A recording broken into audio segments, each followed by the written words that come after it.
ప్రభునందు ప్రియమైన దేవుని పిల్లలారా, గత 2 వారాలు దేవుని గురించినటువంటి సంగతులను మనం మాట్లాడుకుంటున్నాం. ముఖ్యంగా దేవుడెవరు, దేవునికుండే లక్షణాలు, దేవుని గురించి మనం ఎందుకు అన్వేషించాలి, దేవుని గురించి మనం ఎందుకు తెలుసుకోవాలి. ఒక్కసారి ఏమి నేర్చుకున్నావో ఇప్పటి వరకు జ్ఞాపకం చేసుకునే ప్రయత్నం చేద్దాం. మొదటి భాగంగా దేవుని గురించి మనం ఎందుకు తెలుసుకోవాలి, దేవుణ్ణి మనం ఎందుకు పరిశోధన ద్వారా మనం తెలుసుకోవాలి అనే విషయాన్ని మనం మాట్లాడుకున్నప్పుడు, ప్రపంచంలో దేవుని పేరుతో లేదా దేవుళ్ళ పేరుతో ఎన్నో పక్షులు, మనుషులు, జంతువులు మన కళ్ళ ముందు పెట్టింది నాటి నుంచి సమాజం. ఈరోజు పరిపూర్ణంగా మనం తెలుసుకుంటాం దాని గురించి. అందుకే వీటిలో దేవుడు ఎవరు, లేదా వీరందరిలో ఎవరు దేవుడు.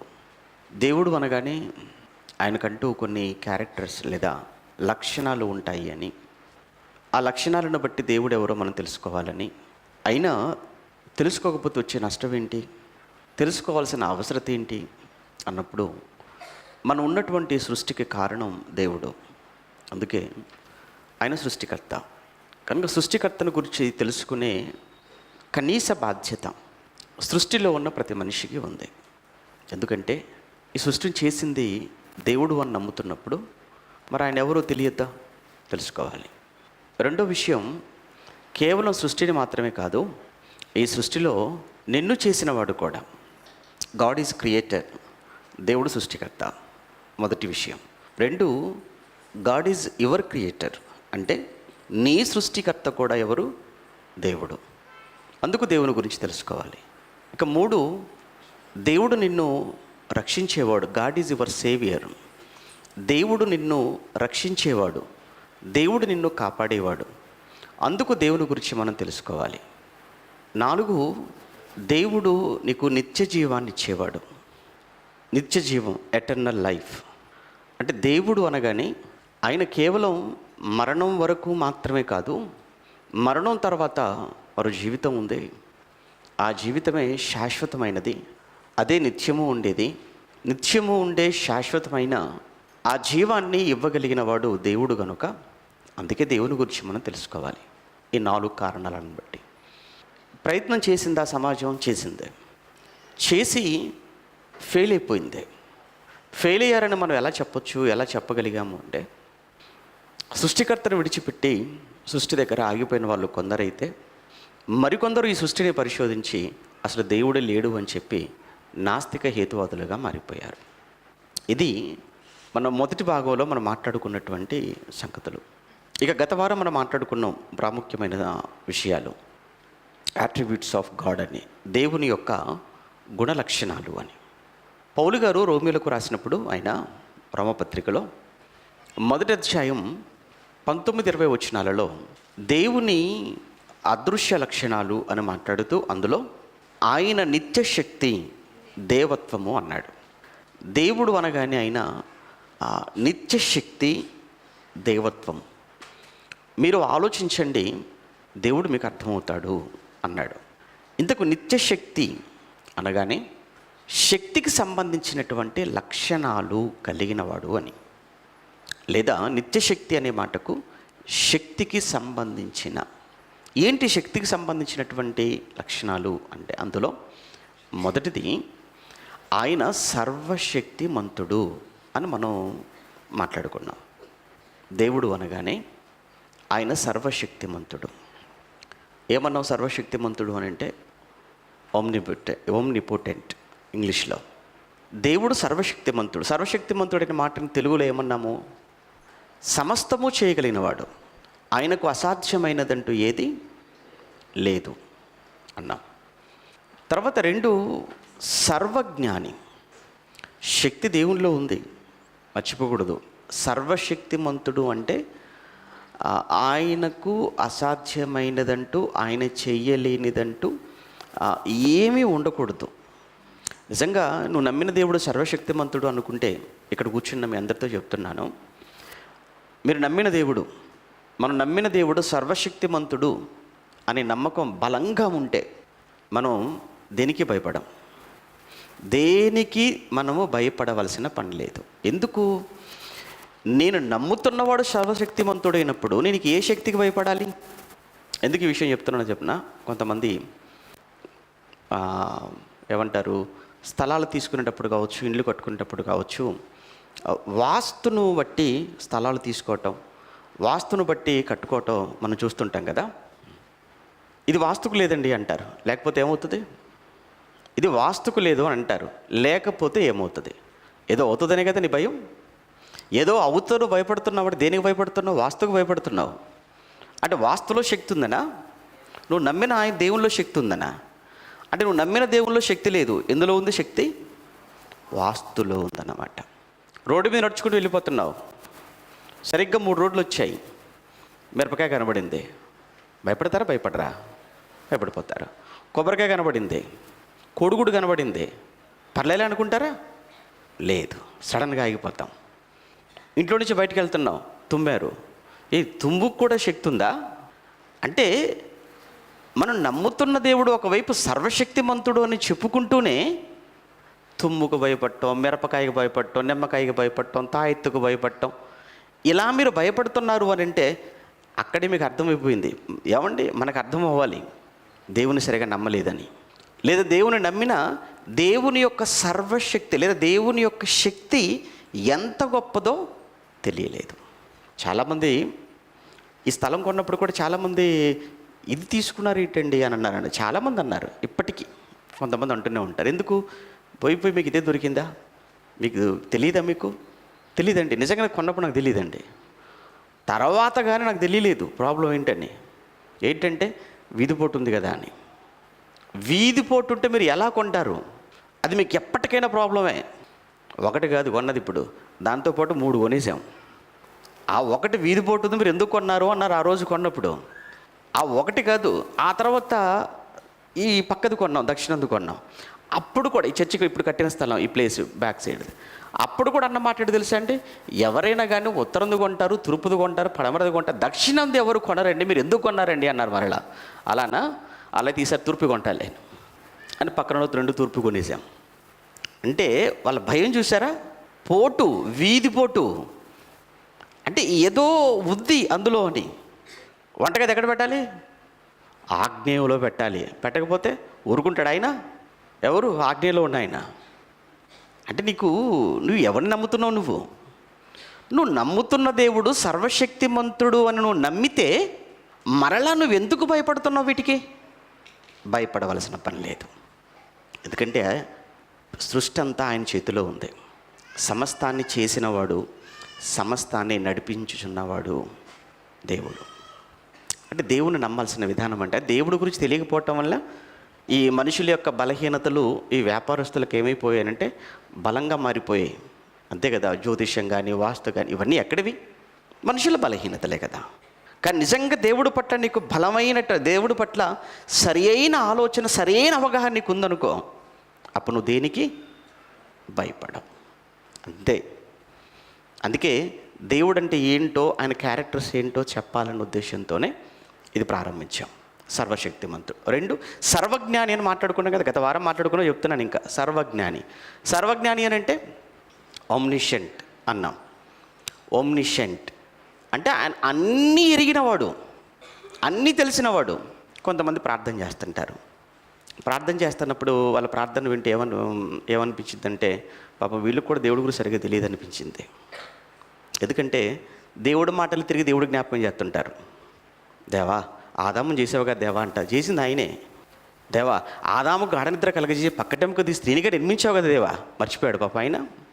మరి కొంతమంది అంటారు, అడుగుడి మీకు ఇవ్వబడును అన్నావు కదా దేవా, ఎక్కడన్నావు మర్చిపోయావా? నాకు గుర్తుందేవా, మత్తయి 7:7 అన్నావు. ఏంటి గుర్తుందా? రెఫరెన్సు ఇవన్నీ మనం దేవుడికి ప్రార్థనలో మనం జ్ఞాపకం చేస్తున్నామంటే, అంటే దేవుడు అంటే నువ్వేమనుకుంటున్నావు ఆయన అంటే? ఎప్పుడు ఒక విషయం గుర్తుపెట్టుకోండి, ప్రార్థన చేసేటప్పుడు ఎప్పుడు కూడా దేవునికి ఎక్స్ప్లెనేషన్ ఇచ్చే ప్రయత్నం చేయకండి. దేవునికి ఎప్పుడు కూడా ప్రార్థనలో వివరణ ఇవ్వకూడదు. అసలు పెద్దవాళ్ళ దగ్గరికి వెళ్ళినప్పుడే మనం ఏదైనా మాట్లాడుతున్నాం అనుకోండి, 2 మాటల్లో చెప్పండి అంటారు. ఎప్పుడైనా పెద్దవాళ్ళతో మాట్లాడుతున్నప్పుడు నేను మీకు వివరించుదాం అనుకుంటానంటే నోరు మోయి, టైం లేదు, 2 మాటలు చెప్పు. నువ్వు వివరిస్తే తప్ప అర్థం చేసుకోలేనంత అజ్ఞానినా? ఏమంటే పెద్దలతో మాట్లాడుతున్నప్పుడు అంతే కదా మాట్లాడతాం. ఎంత వద్దురా, ఏదైనా డైరెక్ట్గా చెప్పు నాకు అంటాం. దేవుడికి మనం వివరించవలసిన పని లేదండి. నువ్వు భార్యకి వివరించు, పర్వాలేదు, అడుగుతుంది కదా, ఏమంటే ఎందుకంటే లేట్ అయిందంటే చెప్పు, పర్వాలేదు. ఏమంటే ఎందుకంటే ముందు వెళ్ళిపోతున్నారంటే చెప్పు, విషయం చెప్పు. ఆవిడ తెలియదు కనుక. అలానే నువ్వు నీ భర్తకు వివరించి, పర్వాలేదు, ఏదైనా విషయం, ఎందుకు ఏదన్నా ఏమైనా వెళ్తున్నప్పుడు కావచ్చు, ఏదైనా చేసినప్పుడు కావచ్చు, ఎందుకు వెళ్తున్నావు, ఎందుకు చేసావు ఆయనకి తెలియదు. నువ్వు చెబితే తప్ప ఆయనకి తెలియదు. కనుక నీ భర్తకు నువ్వు వివరించి, పర్వాలేదు. పిల్లలకు వివరించండి, వాళ్ళకి తెలియదు. ఒక భర్తకు, భార్యకు, పిల్లలకు మనం ప్రతిదీ వివరించి చెప్పినట్లు దేవుడికి కూడా వివరించి చెప్తామా? నీ మాటలు ఎలా ఉండాలి తెలుసా? దేవుడితో మాట్లాడుతున్నప్పుడు చాలా కొద్దిగా ఉండాలి. ఇద్దరు ప్రార్థన చేసుకోవడానికి వెళ్ళారట మందిరానికి. యేసుప్రభు చెప్పిన ఉపమానం కదా. అందులో ఒకడు పరిసయ్యుడు, మరొకడు తెలుసా? మొదటిసారిగా వింటున్నారా? ఇద్దరు ప్రార్థన చేసుకోవడానికి వెళ్ళారు. ముందు వెళ్ళింది ఎవరు? లోపలికి పరిసయ్యుడు వెళ్ళాడు. ఎంతసేపు ప్రార్థన చేశాడు? చాలా పెద్ద ప్రార్థన చేశాడు. అందులో ఆ ప్రార్థన అంతా కూడా వివరించుకుంటూ చెప్తున్నాడు. దేవా, నేను దొంగను కాదు దేవా అన్నాడు. నువ్వు దొంగవో కాదు, నువ్వు చెప్తే తప్ప ఆయన తెలియదు పాపం. తర్వాత నేను ఇంకేమన్నాడు? నేను దొంగను కాదు, అన్యాయస్తుని కాదు. మరి ఏం మాట్లాడేంటి మరి తెలిసినప్పుడు? ఆడేమన్నా ప్రార్థన చేసినాడో తెలుసు అన్నారు కదా.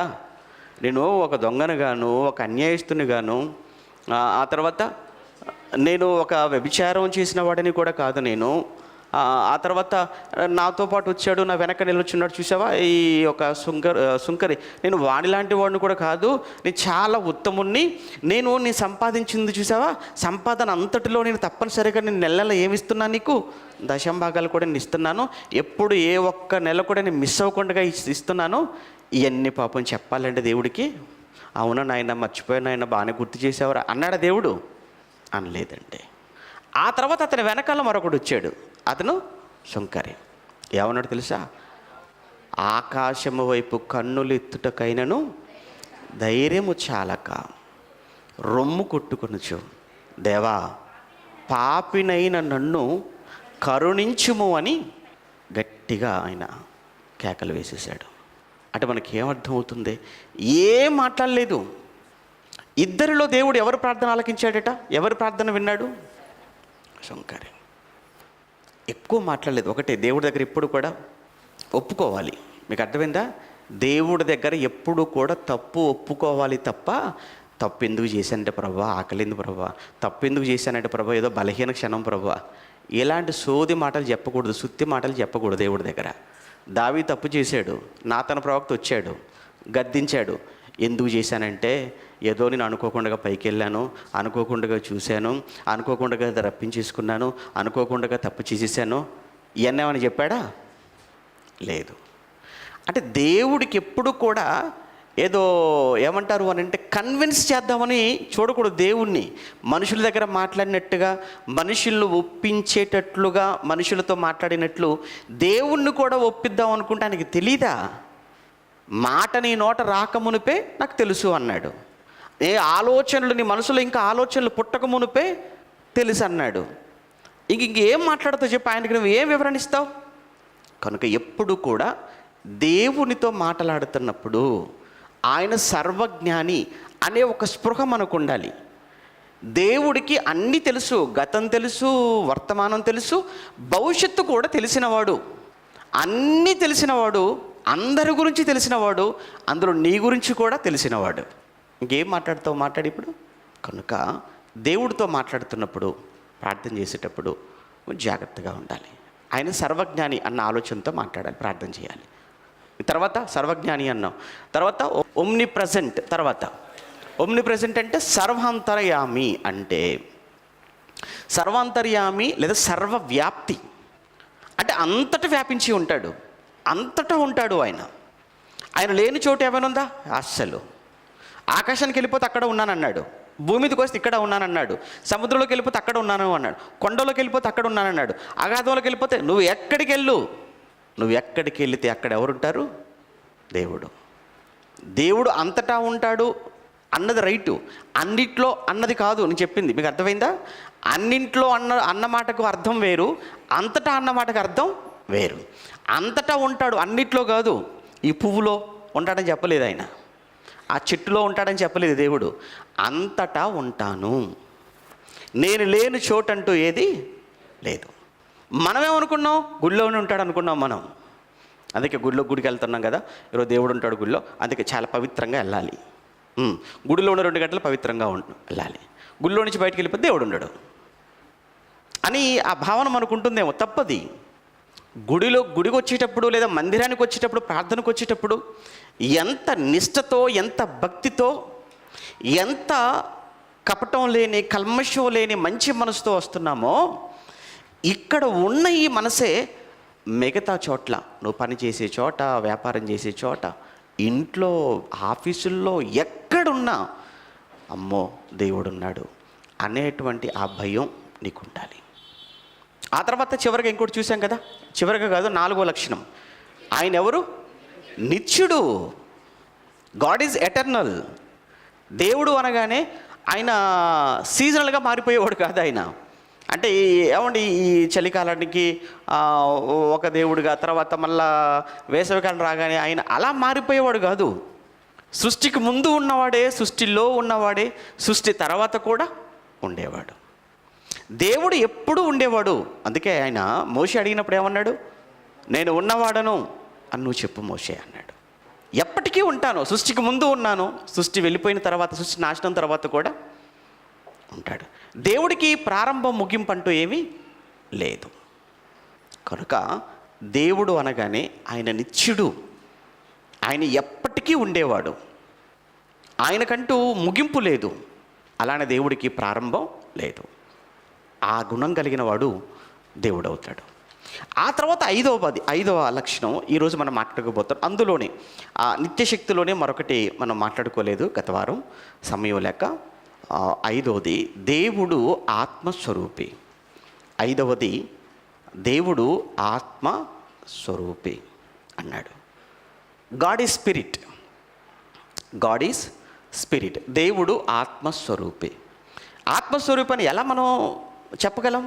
యేసుక్రీస్తు ప్రభువుల వారు చెప్పారు కదా, యోహాను సువార్త 4వ అధ్యాయం 24వ వచనం ప్రకారంగా, యోహాను సువార్త 4వ అధ్యాయము 24వ వచనం ప్రకారంగా, దేవుడు ఆత్మ గనుక అన్నాడు. చూడండి, దేవుడు అంటే ఎవరని చెప్పాడు? ఆయన ఆత్మ. దేవుడు ఆత్మస్వరూపి అంటే ఆయన ప్రకృతి సంబంధి కాడు, ఆయన శరీర సంబంధి కాడు.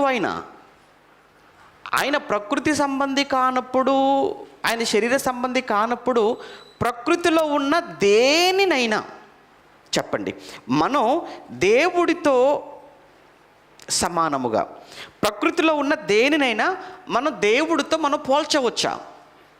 దేవుడు ఆత్మస్వరూపి అన్నాడండి. దేవుడు ఆత్మస్వరూపి అంటేనే ఆయన అదృశ్యుడు, కనబడడు ఆయన. ఇప్పుడు ఇక్కడ కూర్చున్న ఏమండి మీ అందరిలో లేదా మన అందరిలో ఆత్మ ఉందా? ఆత్మ ఉందని నమ్ముతున్న వాళ్ళే కదా అందరూ, రైట్? ఎప్పుడైనా కానీ మీలో ఉన్న ఆత్మను మీలో ఎవరైనా ఎప్పుడైనా చూసుకున్నారా? ఒకసారి నా ఆత్మను నేను చూసుకున్నాను అన్న వాళ్ళు ఎవరుంటే ఒకసారి చేయొద్దని చూద్దాం. నా ఆత్మను నేను రాత్రి చూసుకున్నానండి, నా ఆత్మను వచ్చేటప్పుడు కూడా చూసుకొని వచ్చానండి, చాలా బాగుందండి అన్నవాళ్ళు ఎవరైనా, ఒకవేళ మీలో ఎవరైనా ఉంటే, కనబడదా? ఫోటో దిగుతున్నారు కదా, ఫోటో కెమెరాలో కూడా కనబడదా? ఓకే, ఫోటో కెమెరా కనపడదండి, ఓకే పర్వాలేదు. పోనీ అప్పుడప్పుడు హాస్పిటల్కి వెళ్ళినప్పుడు దెబ్బ తగిలి ఏమంటే ఫ్రాక్చర్స్ అయిపోయి వెళ్ళగానే డాక్టర్ గారు ముందు ఎక్కడ పంపిస్తాడు? అప్పుడు కూడా ఒక ల్యాబ్కే పంపిస్తాడు. ఏ ల్యాబ్కి? కలర్స్ ల్యాబ్ కాదు అది. ఏ ల్యాబు? ఎక్స్రే ల్యాబ్ అంటాడు. అప్పుడు వెళ్ళి ఎక్స్రే తీసుకున్నారు అనుకోండి, పోనీ ఎక్స్రే ఫోటోలో ఎప్పుడైనా ఆత్మ కనపడలేదా? మరి ఏం కనపడ్డాయి? ఎముకలు కనపడ్డాయి. ఓకే, ఏమండి ఎక్స్రే కూడా బాగోలేదండి, ఇందులో కూడా సరిగ్గా క్లారిటీ లేదండి. నెక్స్ట్ దానికంటే కొంచెం పవర్ఫుల్ స్కాన్ ఇంకోటి ఉంటుంది, సిటీ స్కాన్ అంటాడు. పోనీ ఒకసారి సిటీ స్కాన్ కూడా తీసుకోండి అన్నాడు. అందులోకి వెళ్ళారనుకోండి, అందులో కూడా ఆత్మ రాదా? అందులో కూడా ఆత్మ కనబడదా? తీసుకున్నారు ఎవరైనా సిటీ స్కాన్? కనపడలేదా? నిజంగా ఆత్మ కనపడలేదా? ఓకే, పోనీ సిటీ స్కాన్ కూడా లేదండి, దానికంటే ఇంకా బాగా పవర్ఫుల్ స్కానర్ ఇంకోటి ఉంది. ఏంటది? ఎంఆర్ఐ అంటాడు. చాలా చక్కగా కనబడుతుంది కదా, రైట్? ఎంఆర్ఐ తీసినా కానీ ఆత్మ కనపడలేదు ఎవరికి? కనపడదండి.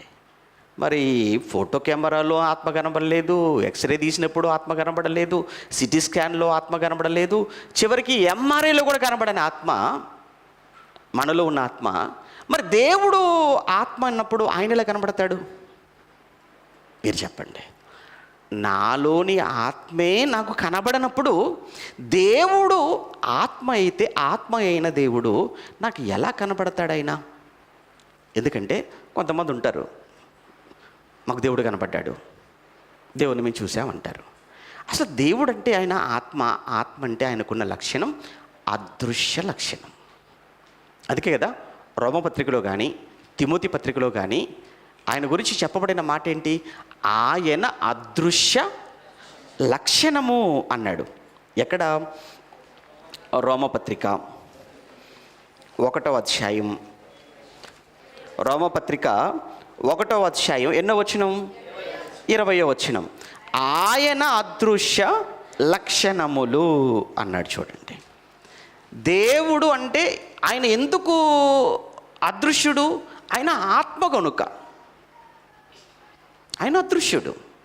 ఓకే, ఇంకొక మాట, తిమోతికి రాసిన మొదటి పత్రిక, లేదా అదే మొదటి అధ్యాయములో, అదే రోమపత్రిక మొదటి అధ్యాయంలో 23వ వచనం చూడండి. వారు అక్షయుడగు దేవుని మహిమను అన్నారు. చూడండి, అక్కడ వారు అక్షయుడగు దేవుని మహిమ అన్నారు. అంటే దేవుడు అనగానే అదృశ్యుడు, దేవుడు అనగానే అక్షయుడు. ఇప్పుడు మనిషి అంటే, మనిషి అక్షయుడా క్షయుడా? క్షయమైపోతుంది, అంతే కదండి. వయసు అయిపోతున్న కొద్ది ఏమైపోతుంటుంది? క్షయమైపోతుంటుందా కాదా చెప్పండి? బాడీ, శరీరంలో. ఏమండి, ఒకప్పుడు నేను చాలా బాగున్నానండి అని ఎప్పుడు చెప్తారు మనకు?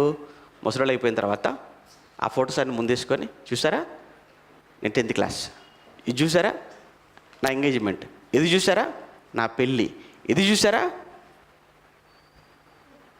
పిల్లలు పుట్టినప్పుడు, అయిపోయింది. అంటే ఏం కనపడుతుంది? 10th క్లాస్కి, ఆ తర్వాత ఎంగేజ్మెంట్కి, మ్యారేజ్కి, పిల్లలు కలిగేటప్పటికి, ఇప్పటికీ అవన్నీ చూస్తుంటే మార్పు కనబడుతుందా కనబడట్లేదు? శరీరంలో కనబడుతుంది. అందుకే కదండి ఎప్పటికప్పుడు మన ఫొటోస్ అన్ని తీసుకొని జాగ్రత్త పెట్టుకుంటే, ఎందుకు మరలా ఈ అందం మరలా ఇంకా రాదు, కనబడదు. అందుకే ఎప్పుడు అందంగా ఉంటామో, ఎప్పుడు జుట్టు ఉంటుందో అప్పుడే ఫోటోలు బాగా దిగి పెట్టుకుంటారు. ఎందుకు? ఆ తర్వాత మొత్తం పోయిన తర్వాత ఒకప్పుడు నాకు ఉండేదండి అంటారు. అప్పుడప్పుడు చూడండి, వ్యాపార ప్రకటనలు ఇచ్చేటప్పుడు చూడండి, ఎక్కువ హెర్బల్ లైఫ్ వాళ్ళు చూడండి, ఇది ఏమంటే ముందు ఏమంటారు, బిఫోర్ ఆఫ్టర్. అంటే నేను ఈ హెర్బల్ లైఫ్ వాడక ముందు ఎలా ఉండేవాడిని, వాడటం ప్రారంభించాను ఎలా అయిపోయాను, బిఫోర్ ఆఫ్టర్ అనమాట అది. అలానే నా 10th క్లాస్లో ఈ కలర్ ఉండేది, ఈ గ్లామర్ ఉండేది, ఈ అందం ఉండేది, ఇంత చక్కగా ఉండేదాన్ని చూడండి. కాకపోతే పెళ్ళి అయిపోయిన తర్వాత పోయిందండి అంతా అని చెప్పుకోవటం. నిజమే, ఎప్పటికప్పుడు దాచిపెట్టుకుంటూ ఉంటాం భద్రంగా, మళ్ళీ రాదన్న సంగతి మనకు తెలుసు కనుక. ఎప్పుడు ఒకేలా ఉంటాం అనుకోండి, ఇక ఫోటోతో పని ఉంది చెప్పండి. మనలో మనం ఎప్పటికీ అలానే ఉండే అవకాశం ఉందనుకుంటే అసలు ఫోటోలతో పని ఉందా మనకి? ఇక ఉండదు. ఎందుకు?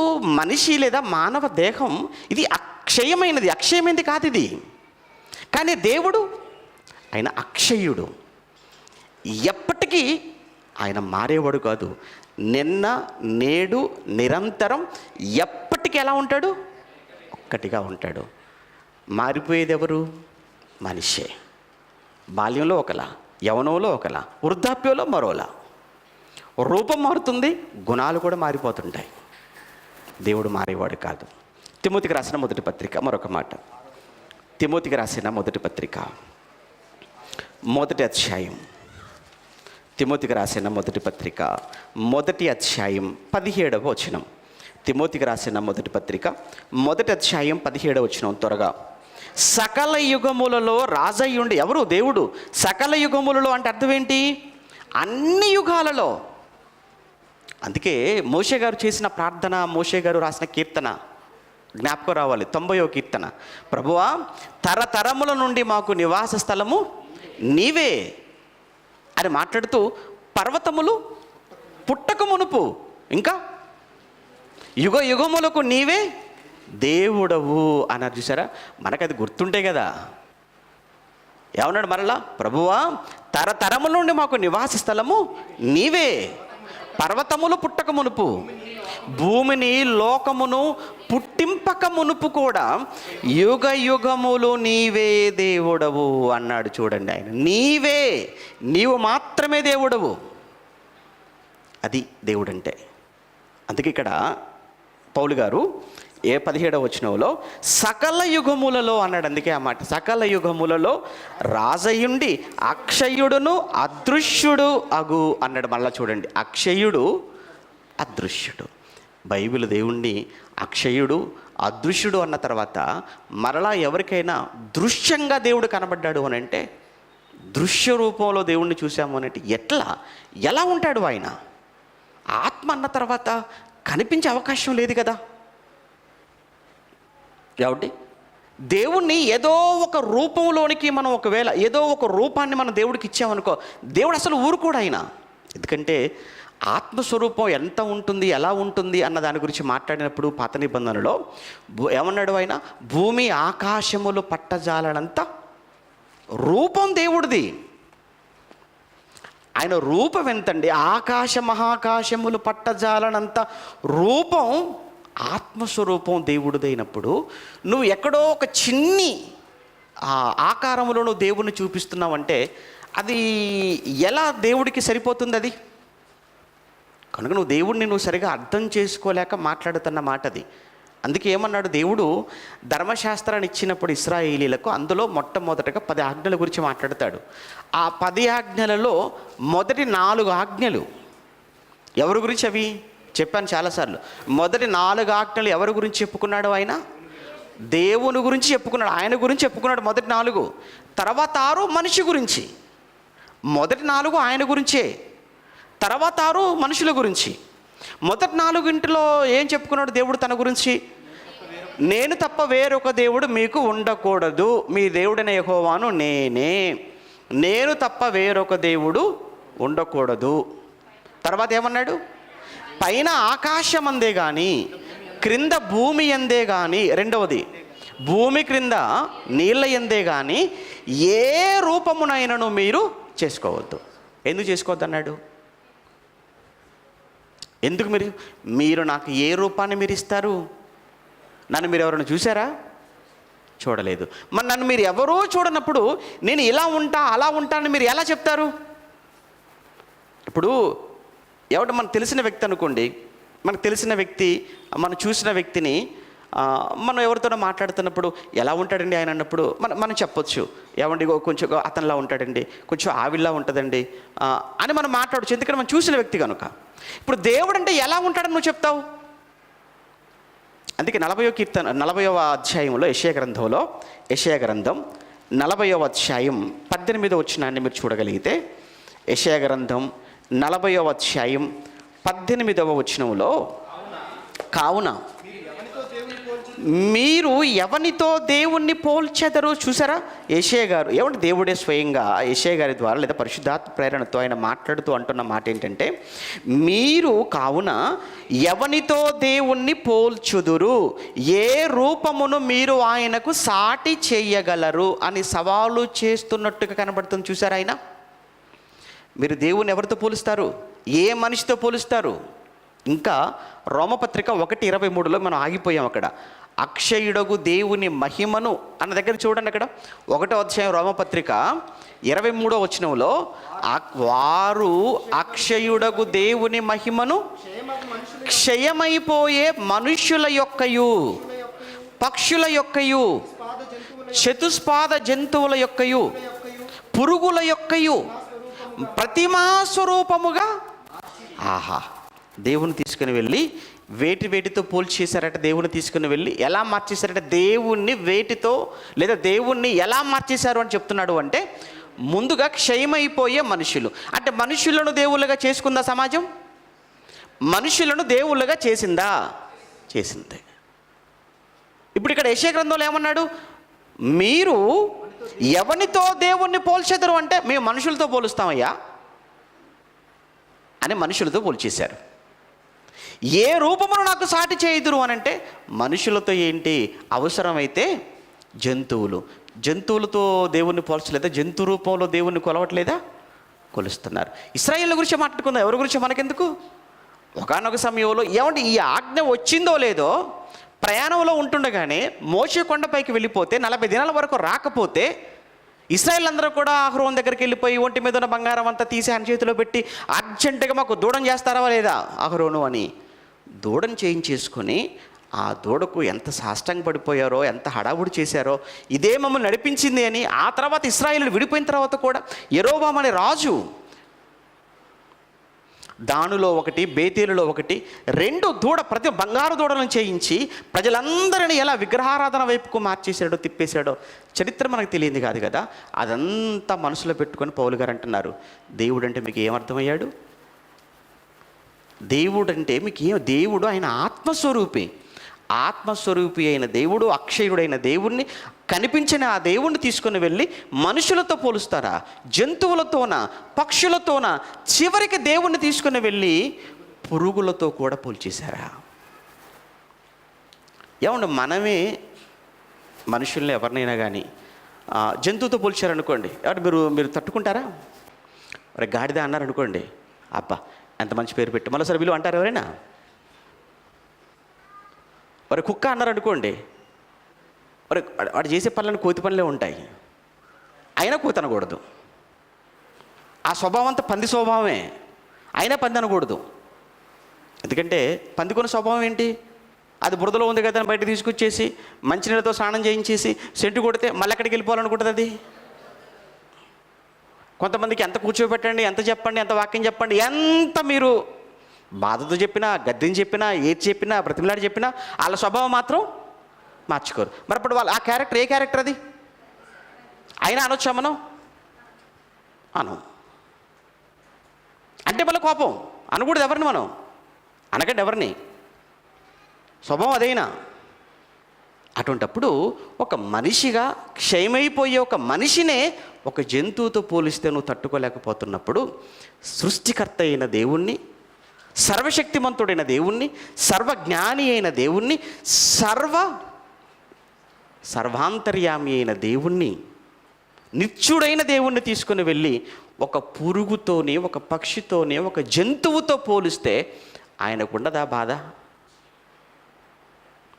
అది అంటే దేవుడు అనగానే ఆయన ఆత్మస్వరూపి, ఆయన కనబడడు. కనిపించే దేనితో కూడా మనం దేవుణ్ణి పోల్చకూడదు. ఆయన అక్షయుడు, ఆయన అదృశ్యుడు. ప్రపంచంలో సృష్టిలో ఉన్న దేనిని దేవునితో మనం పోల్చకూడదు. ఎవరు ఆత్మగా ఉంటారో, ఎవరు శరీర సంబంధిగా కాకుండా ఉంటారో, ఎవరు ప్రకృతి సంబంధిగా ప్రకృతి సంబంధి కానివాడుగా ఉండి మహాశక్తిమంతుడుగా మహాకాశం పట్టజాలలతో రూపంతో ఉంటాడో ఆయనే దేవుడు. అంతే తప్ప మనిషి కానీ సృష్టిలో ఉన్నవి కానీ ఇవి ఏవి దేవుడు అని మనం అనుకోవడానికి లేదు వాక్య ప్రకారంగా. కనుక దేవుడు అనగానే ఆయన ఆత్మ స్వరూపి, గాడ్ ఈజ్ స్పిరిట్. ఆ తర్వాత దేవత్వము అన్నాడు కదా, నిత్యశక్తి పక్కకి వెళ్ళిపోయింది. నిత్యశక్తిలో ఐదు మనం చూసాం. నిత్యశక్తిలో 5 క్యారెక్టర్స్ చూసాం. మొదటిది ఏమన్నాము? సర్వశక్తిమంతుడు. రెండోది ఏమన్నాము? సర్వజ్ఞాని. 3 ఏమన్నాము? సర్వాంతర్యామి. 4 ఏమన్నాము? నిత్యుడు. 5 ఆత్మస్వరూపి. ఓకే, ఇది నిత్యశక్తి. నెక్స్ట్ దేవత్వము అన్నట్టు చూసారా? మరలా ఎక్కడికి వెళ్ళిపోదాం? రోమపత్రిక 1వ అధ్యాయం 20వ వచనం. త్వరగా రోమపత్రిక, సమయం అయిపోతుంది. రోమపత్రిక 1వ అధ్యాయం 20వ వచనం. ఆయన అదృశ్య లక్షణములు అనగా ఆయన నిత్యశక్తి, దేవత్వమును అన్నట్టు చూడండి. నిత్యశక్తి అంటే ఏంటండి? ఆ శక్తి సంబంధించిన లక్షణాలు, నిత్యము ఉండేటువంటి ఆ లక్షణాలు ఏంటి ఆ శక్తికి అన్నప్పుడు 5 చూసాం. ఇప్పుడు దేవత్వము అన్నాడు. ఏంటి దేవత్వము అనే మాటకు అర్థం ఏంటి? దేవత్వము అనేటువంటి మాటకు స్వభావమునకు సంబంధించిన లక్షణాలు. స్వభావము. దేవత్వము అంటే మానవత్వము అని మనం విన్నాం కదా, మనకు తెలుసు కదా. మానవత్వము, ఇది దేవత్వము. దేవత్వము అనగా స్వభావమునకు సంబంధించిన లక్షణాలు. రైట్. ఈ దేవత్వమునకు సంబంధించిన లక్షణాలలో మొదటి లక్షణం ఏంటంటే, మొదటిది ఆయన పరిశుద్ధుడు. ఓకే, దేవుడు అనగానే ఆయన పరిశుద్ధుడు. చూడండి, పరిశుద్ధుడు అనగానే పాపము లేనివాడు అని రాయబడింది అక్కడ. పరిశుద్ధుడు అనగానే పాపము లేనివాడు. లేవియాకాండం 19వ అధ్యాయము 2వ వచనం త్వరగా తీయండి. 19వ అధ్యాయం 2వ వచనం త్వరగా. మీరు పరిశుద్ధులై ఉండవలెను, మీ దేవుడైన యెహోవానగు నేను పరిశుద్ధుడనై ఉన్నాను. అది మీరు పరిశుద్ధంగా ఉండాలి. ఎందుకంటే మీ దేవుడైన యెహోవానగు నేను కూడా పరిశుద్ధుడను. అంటే దేవుడు అనగానే ఆయన పాపము లేనివాడు, పాపము చెయ్యనివాడు, పాపం అసహించుకునేవాడు. దేవుడు పరిశుద్ధుడు. పరిశుద్ధుడు అంటే పాపము లేనివాడు, పాపము చెయ్యనివాడు, పాపాన్ని అసహించుకునేటువంటి క్యారెక్టర్. ఆయనలో మనం ఎంత వెతికినా ఆయనలో మనకు పాపము కనపడదు. దేవుడు ఆజ్ఞాపిస్తున్నాడు, నేను ఎలా పవిత్రుడనో, నేను ఎలా పరిశుద్ధుడనో మీరు కూడా అలానే పరిశుద్ధముగా ఉండాలి అని ఆజ్ఞాపించినది దేవుడు. ఎంత బాగుంది సార్ బైబిల్. పనికి మాలిన వాళ్ళు మాట్లాడే మాటలు పెద్దగా మనం పట్టించుకోవాల్సిన పని లేదులేండి. బైబిల్లో ఎక్కడ పరిశుద్ధ గ్రంథం అటిది, ఎక్కడుంది దీనిలో పరిశుద్ధత, ఎక్కడుంది దీంట్లో పవిత్రత అంటే పవిత్రునికి అన్నీ పవిత్రములే, అపవిత్రునికి అన్నీ అపవిత్రములే. ఒక్కసారి ఆ కళ్ళు మార్చుకో, అంటే చూసే దృష్టి మార్చుకో. ఆ దృష్టి మారితే నీ చూపు కూడా మారిపోద్ది. యేసుప్రభు చెప్పిన మాటే, నీ కన్ను చెడిపోతే నీ దేహం అంతా. అంతే కదండి, కన్ను చెడిపోవటం అంటే చూసే దృష్టి. ఇప్పుడు ఉపేంద్ర మంచోడు కాదు, అంతే. ఇక ఆడికి నేను ఎన్ని మంచి మాటలు చెప్పినా అవి బూతు మాటలాగానే వినపడుతుంటాయి. నేను చేసే ఎంత మంచి పనైనా అది చెడ్డ పనిగానే కనపడుతుంది తప్ప నా మాటల్లో మంచి వినపడదు, నేను చేసే పనుల్లో మంచి కనపడదు. ఎందుకు? మంచివాడిని కాదని ఫిక్స్ అయిపోయాయి. ఒక్కసారి కళ్ళద్దాలు తీసి చూడు, ఎవరికైనా అంతే కదండి. సహజ మనిషి లక్షణం అది, మనిషి స్వభావం అది. అలానే బైబిల్ అడిగి లేదు, మంచి లేదు బైబిల్ మీద. అందుకే బైబిల్లో ఏముంది పవిత్రత, బైబిల్లో ఏముంది పరిశుద్ధత అని ఏమంటే ప్రచారం చేసుకుంటూ తిరిగే కొంతమంది ఉన్నారు. వాళ్ళు సన్నాసులు అంటారు. ఇక్కడ కూడా అదే చెప్తున్నాడు ఆయన. ఏమన్నాడు? ఏమన్నా మీరు పరిశుద్ధంగా ఉండండి, ఎందుకంటే నేను పరిశుద్ధుడను కనుక అన్నాడు. అలానే పేతురు మొదటి పత్రిక 1వ అధ్యాయం 14వ వచనంలో కూడా, పేతురు మొదటి పత్రిక 1వ అధ్యాయం 14వ వచనంలో, పేతురు మొదటి పత్రిక 1వ అధ్యాయం 14లో నేను పరిశుద్ధుడనై ఉన్నాను గనుక, ఆ పదం చూడండి, నేను పరిశుద్ధుడనై ఉన్నాను గనుక మీరును పరిశుద్ధులై ఉండండి అన్నాడు. ఏమంటే ఒక మనిషి పరిశుద్ధుడు, ఒక మనిషి పవిత్రుడు అని ఎలా చెప్తాం? పోనీ దేవుడు పరిశుద్ధుడు అని మనం చెప్పాలి? దేవుని పరిశుద్ధుడిగా మనం ఎలా మాట్లాడాలి అంటే ఆయనలో ఉన్న లక్షణాలు ఏంటి? ఆయనలో ఉన్న లక్షణాలు, నిజంగా దేవుడు పరిశుద్ధుడైతే ఆయన ఎలా ఉండాలి? నీతిగా ఉండాలి. అంటే దేవుడు నీతిమంతుడుగా ఉండాలి, దేవుడు న్యాయవంతుడుగా ఉండాలి, దేవుడు అబద్ధమాడనివాడుగా ఉండాలి, దేవుడు సత్యవంతుడుగా ఉండాలి, దేవుడు అన్యాయం చేయనివాడుగా ఉండాలి, తన క్రియలన్నిటిలో కూడా నీతిమంతుడిగా కనిపించాలి, పక్షపాతం లేనివాడుగా ఉండాలి. ఏంటంటివి? ఏమేమి చెప్పుకున్నాం? దేవుడు అనగానే ఆయన పరిశుద్ధుడైతే, పరిశుద్ధుడైన ఆ దేవుడిలో మనకు కనిపించవలసిన లక్షణాలు ఏంటంటే ఆయన నీతిమంతుడుగా, ఆయన న్యాయవంతుడుగా, దేవుడు అబద్ధమాడనివాడుగా, దేవుడు సత్యవంతుడుగా, దేవుడు పక్షపాతం లేనివాడుగా, దేవుడు అన్యాయం చేయనివాడుగా, తన క్రియలన్నిటిలో కూడా ఆయన నీతిమంతుడుగా కనిపించాలి. పరిశుద్ధతను బట్టి నిజంగా దేవుని వంటి వాడెవ్వడు లేడు, ఉండడు, ఉండకూడదు. ఒక్కసారి ఏమంటే దేవుడు నీతిమంతుడు, దేవుడు న్యాయవంతుడు. దేవుడు నిజంగా దేవుడు న్యాయవంతుడా? దేవుడు అప్పుడప్పుడు న్యాయవంతుడా? ఎప్పుడూ న్యాయవంతుడేనా? దేవుడు అప్పుడప్పుడు అన్యాయం చేయనివాడా లేదా ఎప్పుడూ అన్యాయం చేయనివాడా? దేవుడు అప్పుడప్పుడు పక్షపాతం చూపించినవాడా? దేవుడు ఎప్పుడూ పక్షపాతం చూపించినవాడా? దేవుడు అప్పుడప్పుడు సత్యం చెప్పేవాడా? దేవుడు ఎప్పుడూ సత్యం చెప్పేవాడా? అంటే ఇవన్నీ మనుషుల్లో ఉంటాయి. మనిషి అనుకోండి, అప్పుడప్పుడు న్యాయం చేస్తాడు, అప్పుడప్పుడు నిజం చెప్తాడు, అప్పుడప్పుడు యథార్థంగా ఉంటాడు. ఇది మనిషి స్వభావం. మరి దేవుడు కూడా అలానే ఉన్నాడు అనుకోండి, ఆయన దేవుడు ఎలా అవుతాడు? అందుకే దేవుడి గురించి చాలా మంచి మాటలు ఉన్నాయనుకోండి, అన్ని సమయం లేదు కనుక కొన్ని చెప్తాను. ఏమంటే దేవుడు నిజంగా ఆయన నీతిమంతుడు, న్యాయవంతుడు అనటానికి యోబు గ్రంథం 34వ అధ్యాయం, త్వరగా యోబు గ్రంథం 34వ అధ్యాయం 12వ వచనం, త్వరగా తీయాలి, త్వరగా చదవాలి. యోబు గ్రంథం 34వ అధ్యాయం 12వ వచనంలో నేను ఎవరి పేరు ఒకళ్ళ పేరు చెప్పి చదవమని చెప్తాను. ఇక ఆ పరిస్థితి తెచ్చుకోకూడదు. నేను ఎవరి పేరు ఒకళ్ళ పేరు చెప్తాను, చెప్పేసి నువ్వే చదవాలంటాను, అంతే కదా. మరి అందరూ బైబిల్ తీసుకొని వచ్చినప్పుడు మరి బైబిల్ తీయాలి కదా, చెప్తున్నప్పుడు రాసుకోకపోయినా కనీసం తీయాలి, చదవాలి. ఏదో ఊరకనే అలా వచ్చేసి వెళ్ళిపోతున్నామని అంటే ఎందుకు నామకార్థ క్రైస్తవ్యం అంటావు దీన్ని? ఇక్కడికి వచ్చిన మీరు ఎవరు అలా ఉండకూడదు కదా. యోబు గ్రంథం 34వ అధ్యాయం చదవండి, 12. దేవుడు ఏ మాత్రము కూడా దుష్కార్యము చేయడు, ఆయన సర్వశక్తుడు, ఆయన న్యాయము తప్పడు. అంటే ఆయన న్యాయవంతుడండి. 119వ కీర్తన 137వ వచనం, త్వరగా 119వ కీర్తన 137వ వచనం. యెహోవా నీవు నీతిమంతుడవు, నీ న్యాయ విధులు యథార్థములు, నీవు నీతిమంతుడవు. యెహోవా ఏమాత్రం దుష్కార్యము చేయడు, ఆయన నీతిమంతుడు, నీ విధులు, నీ న్యాయ విధులు యథార్థములు అన్నాడు. దేవుడు అబద్ధం ఆడతాడండి? అడుగుతున్నాను మిమ్మల్ని, దేవుడు అబద్ధం ఆడతాడా? చెప్పండి, ఎవరైనా గట్టిగా చెప్పండి. అంటే ఎవరు మాట్లాడట్లేదంటే ఆడతాడేమో. ఏమండి దేవుడు అబద్ధం ఆడతాడా అని అడిగితే ఎవరు మాట్లాడట్లేదంటే ఏమో ఎక్కడైనా ఆడాడేమో అన్న అనుమానం ఉందన్నమాట మీలో.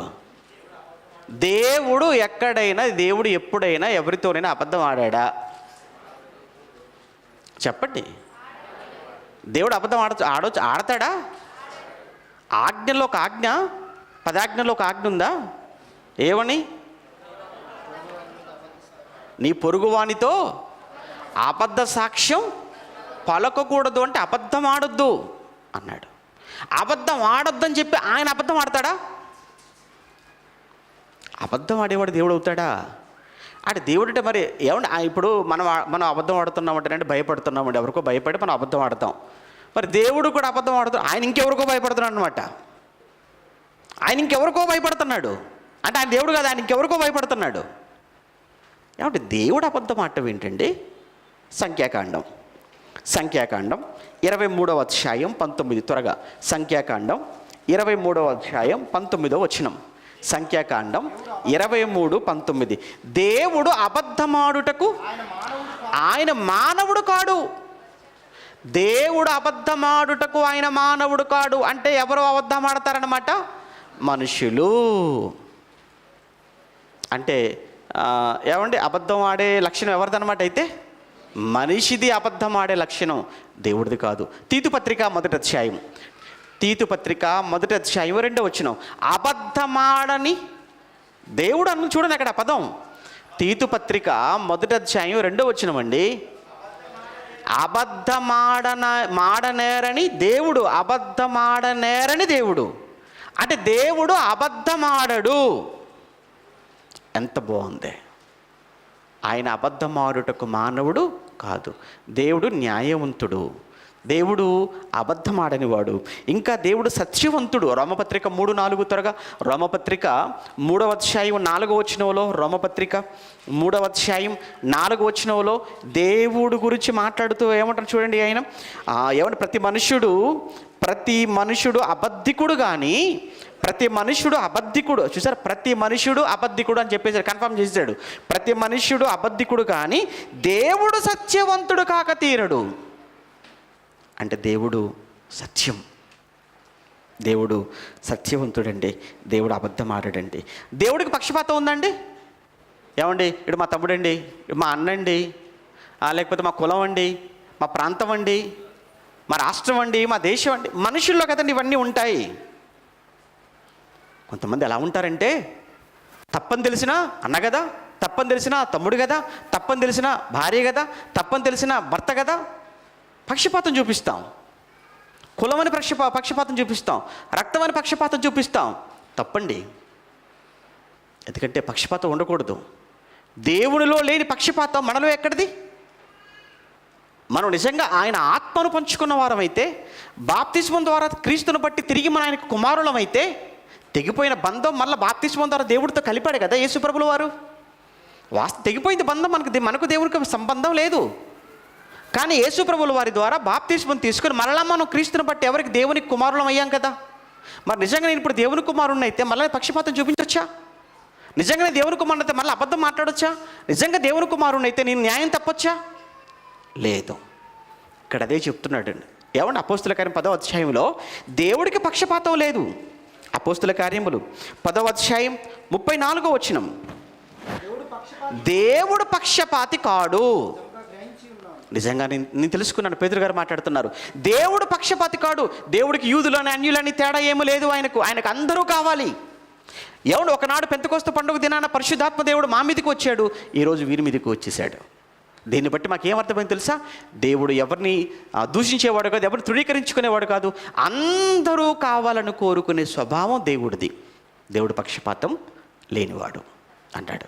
దేవుడు అన్యాయస్తుడా? దేవుడు అన్యాయస్తుడు కాదు. హెబ్రీ పత్రిక 6:10లో మీరు చేసిన ఉపచారము ఇంకనూ పరిశుద్ధులకు మీరు చేయిచుండుట చేత మీరు చూపిన ప్రేమను మరుచుటకు దేవుడు అన్యాయస్తుడు కాడు. దేవుడు అన్యాయస్తుడు కాదంట. దేవుడు సత్యవంతుడు, దేవుడు పక్షపాతం లేనివాడు, దేవుడు న్యాయవంతుడు, దేవుడు పాపం లేనివాడు. ఇన్ని క్యారెక్టర్స్ కనబడుతున్నప్పుడు మొత్తంగా మనం ఏమని చెప్పాలి చెప్పండి? ఇప్పుడు దేవుణ్ణి ఆయన పరిశుద్ధుడా కాదా?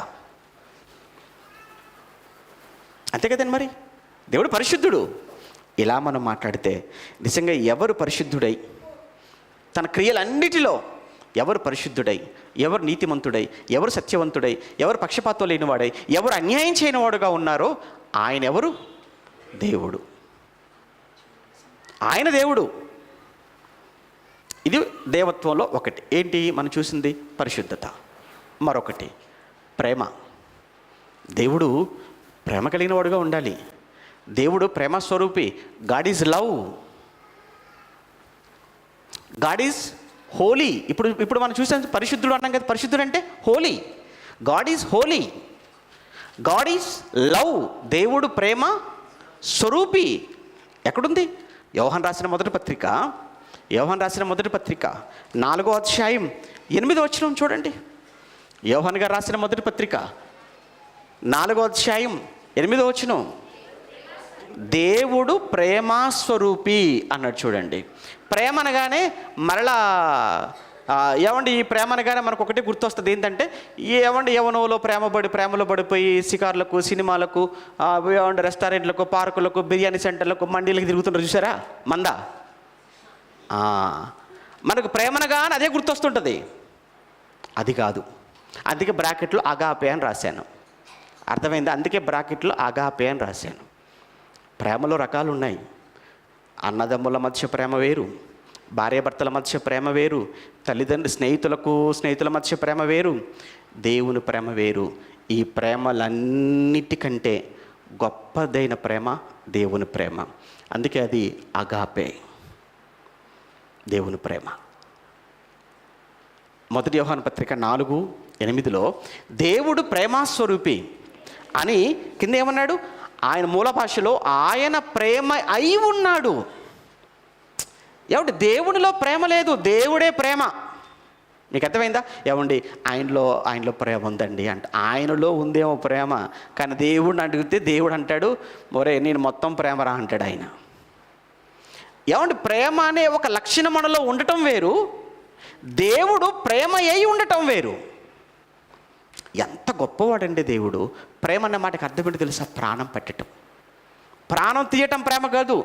ఈ రోజుల్లో మనం చూస్తున్నామంటే ప్రేమకు అర్థమే మారిపోయిందండి. ప్రేమించకపోతే ప్రాణం తీసేస్తుంటాడు, ప్రేమించకపోతే యాసిడ్ పోసేస్తుంటాడు, ప్రేమించకపోతే కత్తితో పొడి చేస్తుంటాడు, ప్రేమించకపోతే తల తీసేస్తాడు. ఇది ప్రేమ ఏంటండి? ఎందుకురా చంపామంటే ప్రేమ అంటాడు. ప్రేమ తల తీసేస్తుందా? ప్రేమ యాసిడ్ పోసినట్టుగా చేస్తా. ప్రేమ కత్తిని కడుపులో దింపుతుందా? ఎవడరా చెప్పాడు ఇది ప్రేమని? ఇది ప్రేమ ఏంటి?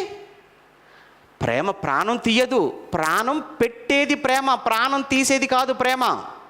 అందుకే దేవుడు ప్రేమయ్యి ఉన్నాడు.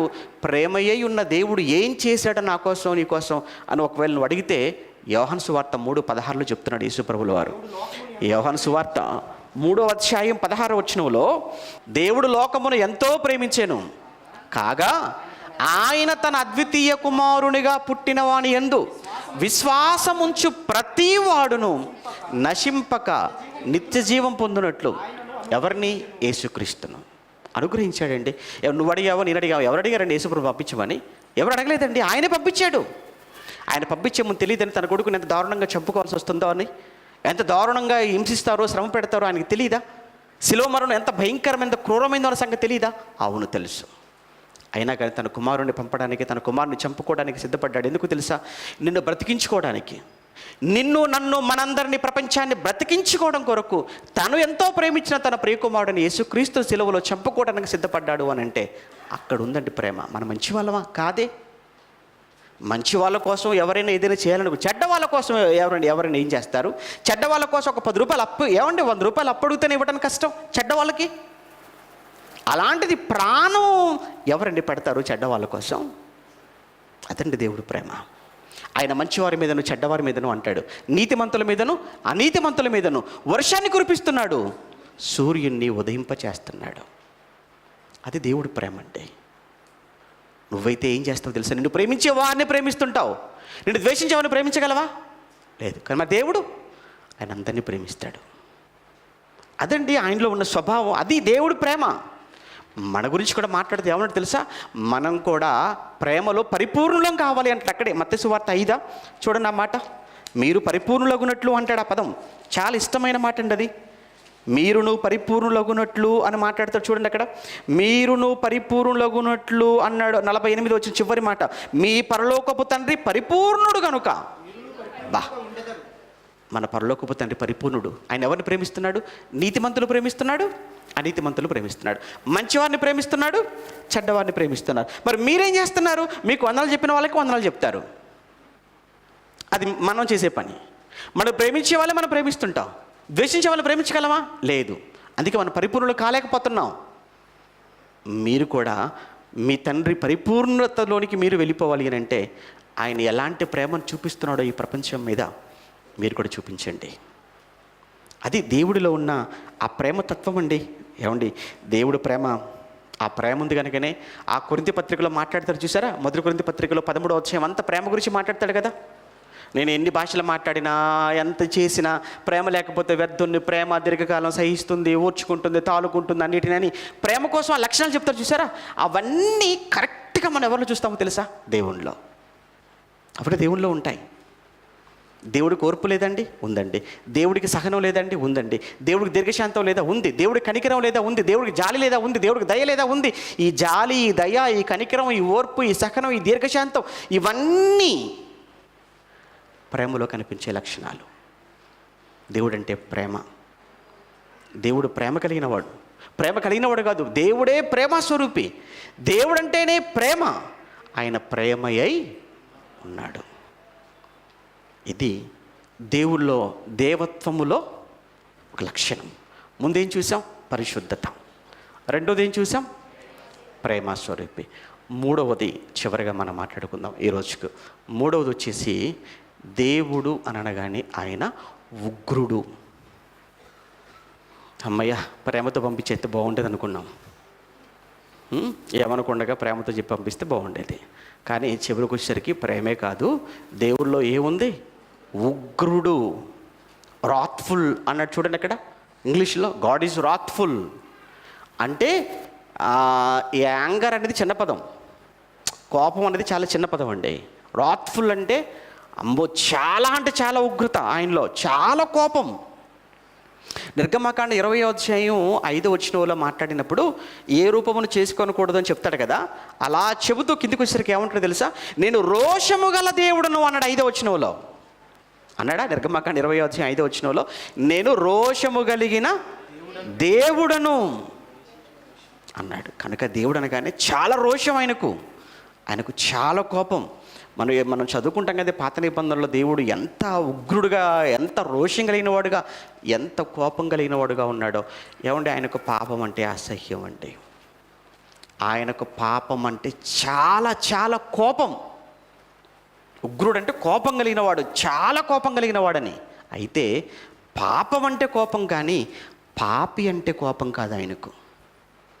అదేంటండి, పాపం చేస్తేనే కదా పాపి అని అంటే, అవును నిజమే. కానీ నువ్వు పాపం చేసి, ఆ పాపం చేసిన నువ్వు చేసిన పాపంతో నువ్వు పశ్చాత్తాపపడి దేవుని నువ్వు అడిగావనుకో, దేవుని వేడుకున్నావనుకో మనస్ఫూర్తిగా, దేవుడు ఏం చేస్తాడు? మరలా క్షమిస్తాడు. దేవుడికున్న లక్షణం అండి అది. ఆయనకు చాలా కోపం, కానీ ఎంత కోపం అయినా కానీ నువ్వు ఒక్కసారి నువ్వు చేసిన తప్పును బట్టి నువ్వు పశ్చాత్తాపపడి మారు మనసు పొంది దాన్ని వదులుకొని విడిచిపెడతాను అని నువ్వు ఆయనకు మాటిస్తే ఆయన ఏం చేస్తాడో తెలుసా? పోనీలే, క్షమించమన్నాడు కదా, వదిలేద్దాం. ఎందుకంటే ఆయన ఎంత కోపమో, ఆయన కోపం నిమిషం మాత్రం అంటాడు బైబిల్లో. మీరు చూడండి ఎక్కడైనా కోపం నిమిషం మాత్రమే, కానీ కృప దీర్ఘకాలము అంటాడు. అంటే దేవుడు అనగానేనంటే కోపం నిమిషమే ఉంటుంది, ప్రేమ మాత్రం ఎక్కువ, కృప ఎక్కువ చూపిస్తాడు. కోపం కొద్దిసేపే, కానీ ఆ కొద్దిసేపు కోపం కూడా తట్టుకోలేము. అర్థమైందా? కొద్దిసేపే. అప్పుడప్పుడు కొంతమంది గురించి చెప్పినప్పుడు ఒక మాట అంటుంటారండి, ఏమండి ఆయన మంచి మనిషి అండి, చాలా సాత్వికుడు అండి, కానీ కోపం వచ్చిందంటే మాత్రం అండి ఆయనకు రాదు, వచ్చిందంటే మాత్రం ఆ రోజు ఇంట్లో ప్రళయమేనండి. ఇంట్లో ఏది పగిలిపోద్దో కూడా తెలియదు, ఇంట్లో ఎవరికి పగిలిపోద్దో కూడా తెలియదు, తల ఏది పగిలిద్దో తెలియదు, ఎవరిది పగిలిపోద్దో కూడా తెలియదు. మంచోడు కదండి, చాలా అంటే చాలా మంచోడు, కానీ వచ్చిద్ది కొద్దిసేపే. కానీ ఆ కొద్ది సమయంలో ఇంట్లో ఇల్లంతా కూడా ఏమైపోద్ది తెలుసా? అంతా గందరగోళం అయిపోద్దండి మొత్తం. సునామీ వచ్చిన తర్వాత పరిస్థితి ఎలా ఉంటుందో సముద్ర తీరంలో, ఇంట్లో కూడా అలా ఉంటుంది అన్నమాట. తుఫాను తర్వాత చూడండి ఎలా ఉంటుందో, మొత్తం ఊరంతా కూడా మొత్తం సేమ్ ఇంట్లో కూడా అంతే ఉంటుందండి.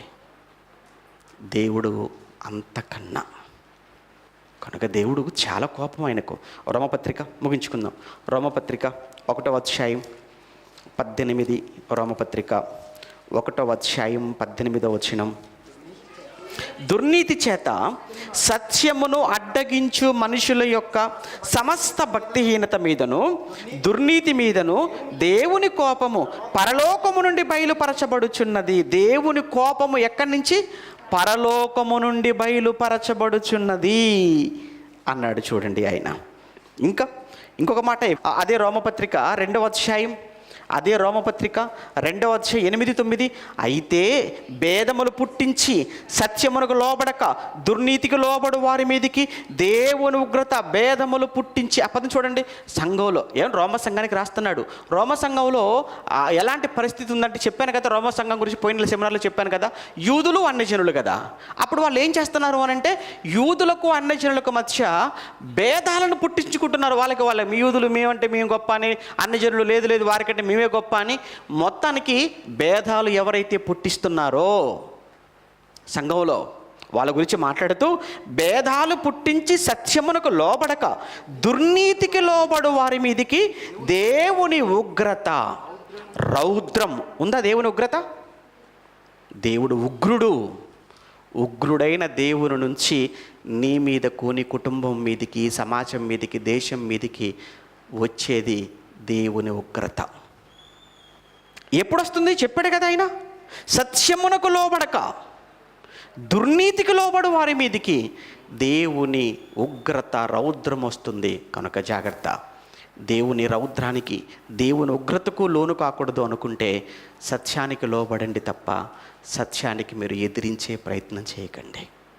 తప్పు చేస్తారు మనిషి అన్న తర్వాత, కానీ ఆ తప్పును ఒప్పుకొని వదిలిపెట్టాలి తప్ప ఆ తప్పును కంటిన్యూగా చేసుకుంటూ వెళ్ళిపోతే ఆయన కూడా ఒప్పుకునేవాడు కాదు, సహించేవాడు కాదు. ఇప్పటి వరకు దేవుడంటే నిత్యశక్తి, దేవత్వం, ఆయన లక్షణాలు, గుణలక్షణాలు చూసాం. ఏంటి దేవునిలో ఉన్న నిత్యశక్తి అంటే?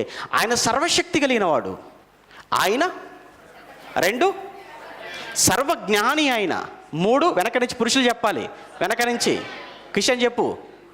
3వది ఏంటి? మూడోది ఏంటి? సర్వజ్ఞాని. 4 నిత్యుడు. దేవుడు నిత్యుడు, గాడ్ ఈజ్ ఎటర్నల్ అని చెప్పుకున్నాం. 5 దేవుడు ఆత్మస్వరూపి.